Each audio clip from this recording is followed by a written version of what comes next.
असाध्य व्याधि, कारण गुरु और राहु और उसका निदान। इस वीडियो का यही प्रमुख विषय है। व्याधि जब होती है तो आजकल का तो ये प्रचलित व्यवहार बन चुका है कि जब कोई रोग होता है तो पहले लोग चिकित्सक के यहाँ जाते हैं, फिर उससे नहीं होता है तो किसी बड़े डॉक्टर के यहाँ, बड़े अस्पताल में जाते हैं, फिर उसके बाद और भी प्रसिद्ध अस्पताल में जाते हैं। जब नहीं ठीक होता है और जब बिल्कुल कोई भी व्याधि या रोग जब जड़ जमा लेता है, तब फिर पंडित, ओझा, सोखा, जंतर मंत्र के चक्कर में लोग पड़ जाते हैं। कब? जब व्याधि असाध्य हो जाती है तब। देख लीजिए कितना विपरीत चीज है। अर्थात चिकित्सकों से ऊपर, हॉस्पिटल से ऊपर पंडित को मान के जाते हैं, लेकिन पंडित की इज्जत क्या है आजकल आप देख सकते हैं। यदि अस्पताल में रोज 100 लोग मरते हैं बड़े बड़े हॉस्पिटल में, कभी डॉक्टर को दोष नहीं दिया जाता, कभी अस्पताल का लाइसेंस निलंबित नहीं किया जाता, कभी किसी डॉक्टर का जो लाइसेंस नहीं निलंबित किया था, बिल्कुल नहीं, न कोई गाली न कुछ नहीं। डॉक्टर दिखाएंगे, जितना फीस लिया उतना देना पड़ेगा, जितनी दवा की कीमत हुई उतनी देनी पड़ेगी। लेकिन एक पंडित के यहाँ उसकी दक्षिणा में मोल भाव ऐसा होता है जैसे किसी किराना की दुकान। इज्जत, पंडित लोग तो जानते हैं, सब लोग जानते हैं कि पंडित की इज्जत कितनी है। अब ये लोग कहेंगे कि पंडित तो बहुत धोखाधड़ी वाले भी हैं, झोला छाप भी हैं। भाई जी, झोला छाप तो डॉक्टर भी हैं, झोला छाप तो डॉक्टर भी हैं। अस्तु ये विवाद का विषय इसमें नहीं पड़ना। कहने का तात्पर्य ये है कि जब व्याधि असाध्य हो जाती है तब पंडित के चक्कर में आते हैं। और मैं एहसानमंद हूँ, शुक्रगुजार हूँ, या हिंदी में मतलब कहने का मतलब ये कि मैं कृतकृत्य हूँ, कृतज्ञ हूँ ऐसे पंडित जनों का, जो ऐसे समय में भी ऐसे व्याधि वाले लोगों को स्वीकार करने से हिचकते नहीं। अपनी सामर्थ्य, अपनी बुद्धि, अपने ज्ञान के अनुसार वो उनकी चिकित्सा, उनका झाड़ फूंक करते ही हैं। अब आते हैं दूसरी तरफ, व्याधि का कारण कुंडली में क्या होता है। देखिए, छठा भाव रोग का माना जाता है। और एक चीज और आम प्रचलित ये सिद्धांत बन गया है कि छठे भाव में पाप ग्रह, जैसे छठे भाव और 11वें भाव में पाप ग्रह का होना अच्छा माना जाता है। ध्यान दीजिएगा, अच्छा और शुभ में बड़ा अंतर है। अच्छा माना जाता है और शुभ माना जाता है। तो अच्छा माना जाता है क्यों? क्योंकि यह नाश करता है। आप कहें कि शत्रु का घर है, शत्रु का नाश करेगा, रोग का घर है, रोग का नाश करेगा। जी नहीं, ये बहुत ही विपरीत सोच है। छठे ग्रह में बैठा कोई भी ग्रह सर्वथा नाश ही करता है, चाहे वो शत्रु का हो, चाहे अपना हो, रोग का हो, चाहे स्वास्थ्य का हो। और इसमें भी अगर कोई शुभ ग्रह बैठ गया, जैसे गुरु, शुक्र, चंद्र, बुध इत्यादि, यदि ये बैठ गए तो इतने रहस्यमय, इतने असाध्य, इतने अनजान रोग व्याधियां उत्पन्न कर देते हैं जो मृत्यु का कारण बन जाती हैं। अब मैं बताऊं प्रधान कारण। प्रधान कारण क्या? यह लगभग समझ लीजिए 100 में 98%। यदि खष्टेश, छठे भाव के स्वामी, या राहु और गुरु, शनि नहीं, राहु, गुरु और छठे भाव का स्वामी हो सकता है, इन राहु और गुरु हो सकता है गुरु ही छठे भाव का स्वामी हो, तो होवे राहु, गुरु और छठे भाव का स्वामी, अगर इनमें परस्पर कोई भी संबंध हो,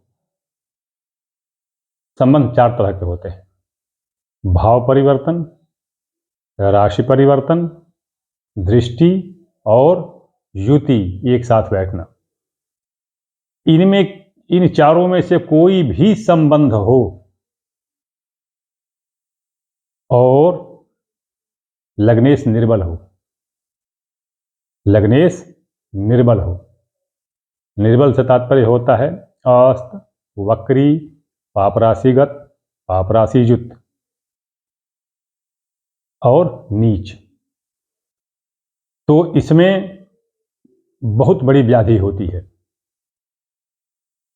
बहुत बड़ी व्याधि होती है। और दुर्योग से यदि लग्नेश 3 भावों में कहीं भी बैठ जाए, छठे, 8वें, 12वें, तो यह व्याधि असाध्य हो जाती है। ये मैं बताया राहु और गुरु से। देखिए, राहु शनि, राहु मंगल, राहु केतु और भी जैसे सूर्य है इत्यादि, ये जो पापी और क्रूर ग्रहों से जो रोग बनता है, ये व्याधियां अत्यंत तीव्र गति से ऊपर उठती हैं, लेकिन शांत भी तीव्र गति से होती हैं। लेकिन गुरु, बुध, शुक्र, चंद्र आदि से जो व्याधि उत्पन्न होती है, वह समझ लीजिए कि वह धीरे धीरे बढ़ती है और मृत्यु पर्यंत तक चलती रहती है या मृत्यु का कारण बन जाती है। अब मैं बताऊं एक विशेष बात है। इसके लिए, राहु और गुरु के लिए, यदि कोई व्यक्ति इससे पीड़ित हो, व्याधि से, असाध्य व्याधि हो और उससे पीड़ा उससे पहुंच रही हो, तो इसका एकमात्र उपाय है लक्षवेध अनुष्ठान, पूजा। लक्षवेध पूजा।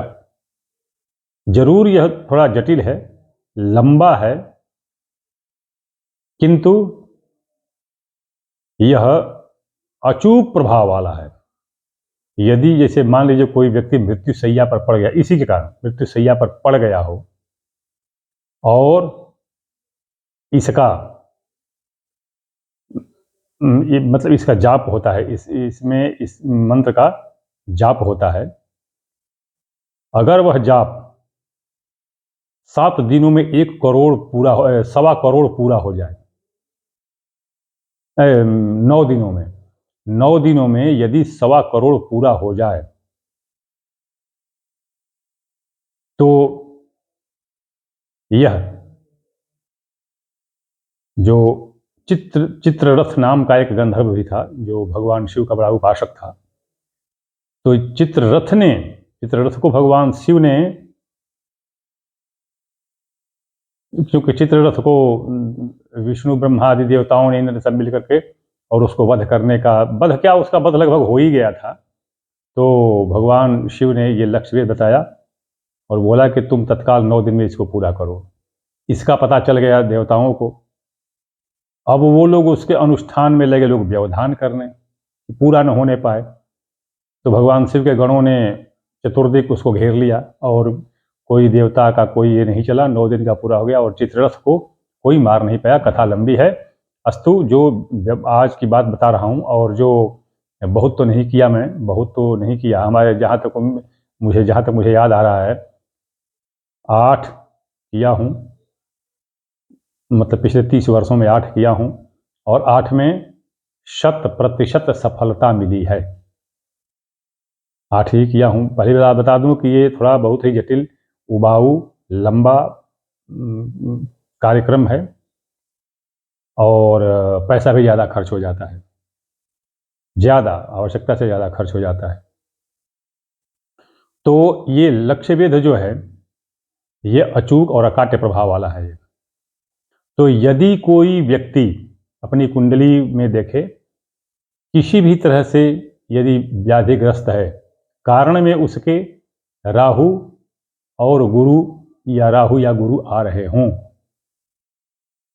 तो वह देख भी लिया होगा कि वह सारे चिकित्सालय से थक गया है, हर दवा से थक गया है, हर चिकित्सक से, डॉक्टर से थक गया है।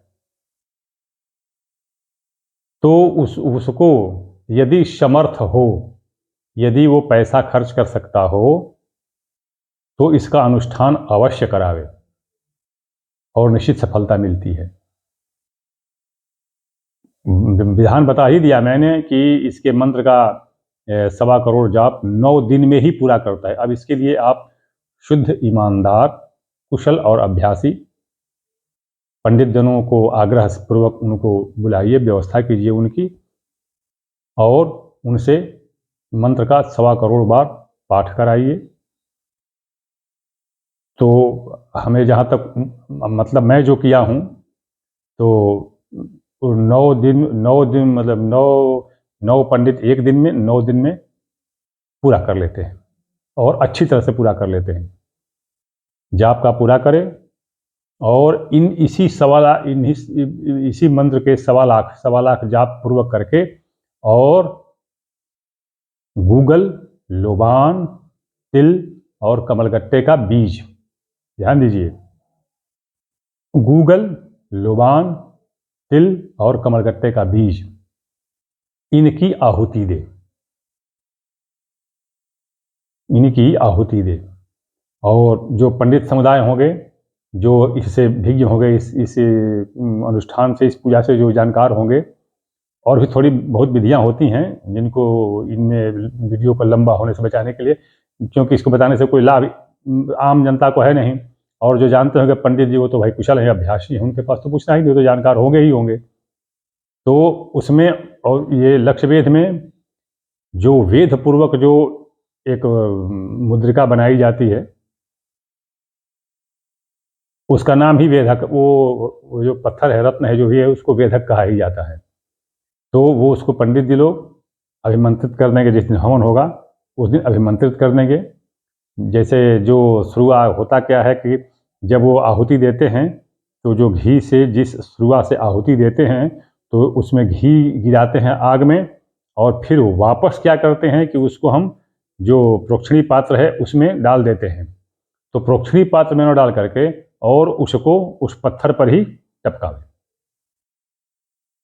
1.25 लाख बार, और उस पत्थर को धारण करा दे।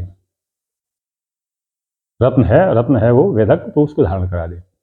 तो यह सर्वथा अकाट्य एक उपाय है। मैं इसको बताना इसलिए पड़ा क्योंकि कई लोगों की जो है, ऐसा कई लोग आग्रह कर चुके, तो बहुत दुख पश्चाताप भी हो रहा है, क्योंकि उनमें से कोई भी व्यक्ति इसको करा पाने में समर्थ नहीं है, क्योंकि खर्च आवश्यकता से ज़्यादा है, तो समर्थ नहीं है, तो इसलिए वो लोग बेचारे नहीं करा पाए। तो फिर मैं कहा कि भाई अब भगवती की आराधना और ध्यान पूजन पाठ कीजिए, और उन्हीं से याचना कीजिए, रोइए, गिड़गिड़ाइए, माता जी प्रसन्न होंगी तो सब कुछ कर देंगी। तो ये है लक्ष्यवेद, किसके कारण से? राहु और गुरु के कारण से। दूसरी चीज देखने में आई है कि लोग इसके कमेंट बॉक्स में लोग कमेंट करते हैं और पूछते हैं। मैं बार बार कह चुका हूं कि कमेंट बॉक्स में किए गए किसी भी कमेंट का मैं कोई जवाब नहीं देता, और न ही अटेंड करता हूं।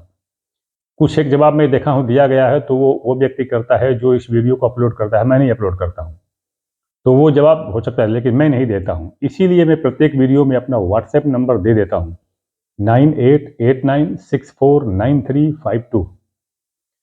तो मैं देता हूं इसलिए नहीं देता हूं कि इस पर लोग अपनी विद्वता दिखाएंगे, विद्वता प्रदर्शन करेंगे, और तर्क वितर्क करेंगे, शास्त्रार्थ करेंगे। तो मैं बता दूं कि भाई, न तो मैं कोई शास्त्री हूं, न आचार्य हूं, न गुरु जी हूं, न स्वामी जी हूं, न मेरे पास कोई मठ है, न आश्रम है, न विद्यालय है, न कोई संस्था है।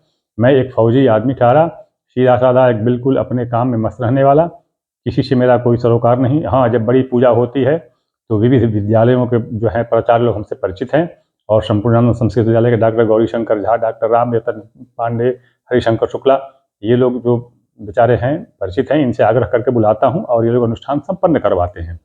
अन्यथा मेरे साथ कोई नहीं है, मेरे कोई सहयोगी, कोई कुछ नहीं है।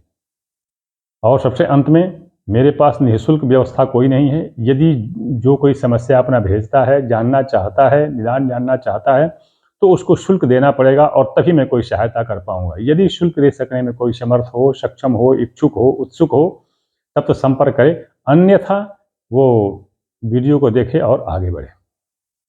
अब मैं एक अगले प्रसंग के साथ अगली वीडियो आपको प्रस्तुत करने जा रहा हूं, प्रतीक्षा करें।